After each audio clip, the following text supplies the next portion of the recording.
Bienvenue dans cette présentation en 180 secondes sur l'audit de réseaux sociaux. Au cours des 3 prochaines minutes, je vous expliquerai ce qu'est un audit, pourquoi on en fait un, puis quelles sont les informations que l'on cherche ainsi à obtenir. Un audit, c'est quoi? C'est l'examen des points forts et des points faibles de l'ensemble des activités qu'on mène sur les réseaux sociaux. Un audit, c'est un bon moyen de savoir si nos efforts portent leurs fruits puis apportent les résultats attendus, ou si nous devrions corriger le tir en bâtissant une stratégie de contenu qui plaît davantage à nos auditeurs, donc d'essayer de connaître davantage nos auditeurs, leurs habitudes et leurs comportements.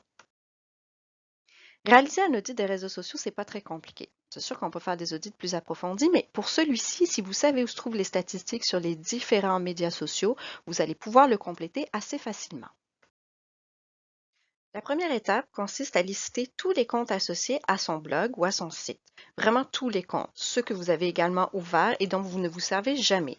Créez un tableau dans lequel vous inscrirez le nom, l'URL et la date de la dernière activité pour chacun de vos réseaux.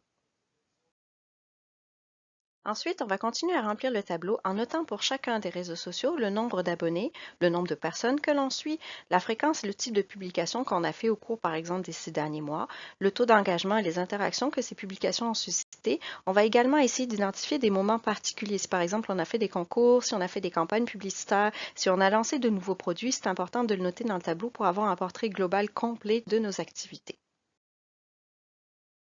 Ensuite, on va faire un tour du côté du profil de nos abonnés pour mieux les connaître. S'agit-il d'hommes ou de femmes? Quel âge ont-ils? Où vivent-ils? Quelle langue parlent-ils? Est-ce qu'ils viennent sur nos réseaux sociaux avec leur cellulaire ou est-ce que c'est par un ordinateur? Est-ce qu'ils ont des centres d'intérêt particuliers?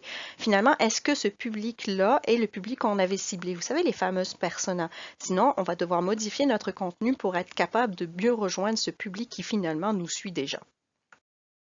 Ensuite, on va essayer d'identifier les sources de trafic, c'est-à-dire les réseaux qui génèrent le plus de visites sur notre site ou notre blog et que nous devrions identifier. Ça, on le fait grâce aux statistiques de Google Analytics. C'est important parce que nous, notre objectif présentement, c'est de développer les visiteurs sur notre site ou notre blog. Donc, on veut savoir sur quel réseau on va devoir se concentrer davantage.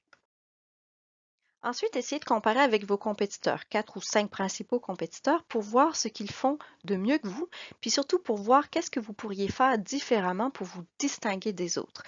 Le but n'est pas de copier ce qu'ils font, mais de s'en inspirer. Donc, essayez de remplir votre grille d'audit de réseaux sociaux avec les informations qui sont disponibles au maximum pour avoir un portrait global et une idée du contexte de vos propres activités. Et voilà, à ce stade, votre grille d'analyse des réseaux sociaux est complétée. Vous voyez, ce n'était pas un grand défi en soi, il fallait surtout collecter des données. Maintenant, c'est le temps de les analyser, d'identifier vos points forts, vos points faibles et les choses à changer. Si vous voulez savoir où trouver certaines statistiques avant de vous lancer, n'hésitez pas à consulter mon article Audit des réseaux sociaux 101 à l'autrevero.ca. Vous pourrez aussi télécharger une grille d'analyse gratuite pour vous aider à compiler vos données. N'hésitez pas à me suivre sur Facebook et Twitter pour ne pas manquer la prochaine formation en 180 secondes. Merci et à la prochaine!